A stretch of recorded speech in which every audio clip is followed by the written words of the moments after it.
ఆ ప్రాజెక్ట్ ని మేమే తెచ్చాం. మా హయాంలోనే చర్చలు జరిగాయి. పునాది రాయి వేసింది కూడా మేమే. ఆ క్రెడిట్ మాదే అంటూ ఏ కొత్త ప్రాజెక్ట్ వచ్చినా లేక ఏ డెవలప్మెంట్ అయినా ఆ ఘనత తమదంటే తమదని అటు టీడీపీ ఇటు వైసీపీ పోటీ పడుతున్నాయి. ఇప్పుడు మరోసారి credit war next level political heat ని క్రియేట్ చేస్తోంది. మెటల్ స్టీల్ ప్లాంట్ క్రెడిట్ తమదని వైసీపీ అంటుంటే పవర్లో ఉన్నప్పుడు ఏం చేశారంటూ టీడీపీ కౌంటర్ అటాక్ చేస్తోంది. ఘనత కోసం పోటీ ఎందుకు? క్రెడిట్ వార్లో అప్పర్ హ్యాండ్ ఎవరిది?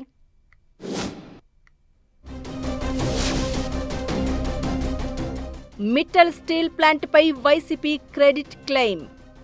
2 ఏళ్లు ఏం చేశారో చెప్పాలంటున్న కూటమి.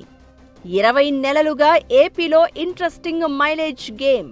టీడీపీ వైసీపీ డైలాగ్ వారుతో పొలిటికల్ హీట్. గొప్ప తమదంటే తమదని వైసీపీ సెల్ఫ్ గోల్.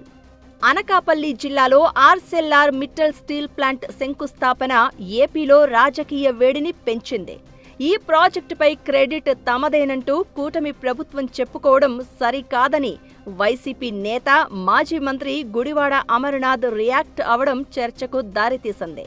తాము చెయ్యని పనులను కూడా చేసినట్లుగా ప్రచారం చేసుకోవడం కూటమి సర్కారుకు అలవాటైందని విమర్శించారు. స్టీల్ ప్లాంట్ విషయంలోనూ అదే జరుగుతోందని వైసీపీ ఆరోపిస్తోంది. ఆర్సెల్ఆర్ మిట్టల్ రాష్ట్రానికి రావడానికి పునాది 2022లోనే పడిందంటున్నారు వైసీపీ నేతలు. నాటి సీఎం వైఎస్ జగన్ దావోస్ సమావేశాల్లో ఆదిత్య మిట్టల్తో కీలక ఒప్పందం చేసుకున్నారని చెప్పుకుంటున్నారు. సేమ్ టైం గత 24 నెలల్లో రాష్ట్రం నుంచి వెళ్లిపోయిన పరిశ్రమలపై శ్వేతపత్రం విడుదల చేయాలని కూడా వైసీపీ డిమాండ్ చేయడం చర్చకు దారితీస్తోంది. గుడివాడ అమర్నాథ్ కామెంట్స్ తో ఆర్సెల్ఆర్ మిట్టల్ స్టీల్ ప్లాంట్ ప్రాజెక్ట్ ఇప్పుడు పొలిటికల్ హాట్ టాపిక్ అవుతోంది. ఈ ప్రాజెక్టుకు అసలు పునాది ఎవరు వేశారనే దానిపై 2 వర్గాల మధ్య మాటల యుద్ధం కొనసాగుతోంది. వైసీపీ క్రెడిట్ క్లెయిమ్ పై టీడీపీ స్ట్రాంగ్ కౌంటర్ ఇస్తోంది. 2022లో జగన్ దావోస్ టూర్లో ఆదిత్య మిట్టల్ ని కలిస్తే 2024 జూన్ వరకు అధికారంలో ఉండి ఏం చేశారో చెప్పాలి అని నిలదీస్తోంది. ఆదిత్య మిట్టల్ ను కలిసిన తర్వాత 2.5 ఏళ్లు ప్రభుత్వంలో కొనసాగి కూడా మిట్టల్ స్టీల్ ప్రాజెక్టును ఎందుకు తీసుకురాలేకపోయారు అని ఎదురుదాడి చేస్తోంది.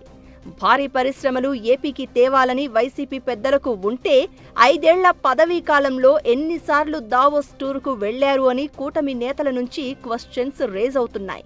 కేవలం ఒకే ఒకసారి దావోస్కు వెళ్లి జగన్ ఏమీ తేకుండానే వచ్చేశారు అని అటాక్ చేస్తున్నారు. వైసీపీ ఎప్పుడూ క్రెడిట్ విషయంలో పోటీ పడుతోందన్న విమర్శలు చేస్తున్నారు. అనంతపురంలో Kia Motors, Google data centre credit తమది అని వైసీపీ నేతలు చెప్పుకోవడాన్ని కూటమి లీడర్లు, ప్రత్యేకంగా టీడీపీ నేతలు తీవ్రంగా తప్పుపడుతున్నారు. గూగుల్ డేటా సెంటర్ ఫెయిల్యూర్ ప్రాజెక్టుగా గుడివాడ అమర్నాథ్ మాట్లాడితే తామే తెచ్చామని జగన్ కామెంట్స్ చేసిన విషయాన్ని గుర్తు చేస్తున్నారు కూటమి నేతలు. కూటమి ప్రభుత్వం వచ్చాకే ఏపీకి పెట్టుబడులు, ప్రాజెక్టులు క్యూ కట్టాయని చెప్పుకుంటుంది టీడీపీ.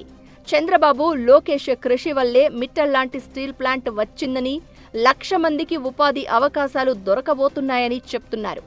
వైసీపీ నేతలు ప్రతి దానిని క్రెడిట్ చోరీ అంటూ తమ హయాంలో చేసినట్లుగా ప్రచారం చేసుకోవడం మైలేజ్ కోసం ఆడుతున్న మైండ్ గేమ్గానే కొట్టిపారేస్తున్నారు.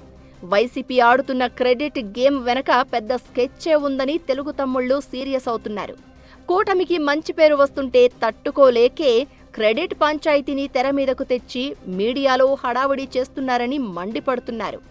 ఏపీ డెవలప్మెంట్ క్రెడిట్ కూటమికి వెళ్తే తమ పొలిటికల్ ఫ్యూచర్కు ఇబ్బంది కలుగుతుందని భయపడే తమ హయాంలో జరిగిన కృషిగా చెప్పుకునేందుకు వైసీపీ ఆరాటపడుతుందని తప్పుపడుతున్నారు.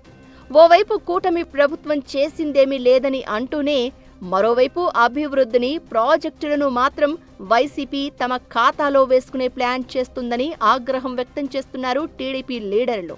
అయితే తమకు క్రెడిట్ దక్కుతుందో లేదో అన్నదానికంటే ప్రభుత్వానికి వచ్చే పాజిటివ్ మైలేజీని తగ్గించాలి అనేదే వైసీపీ ఎత్తుగడ అని అనుమానిస్తున్నారు.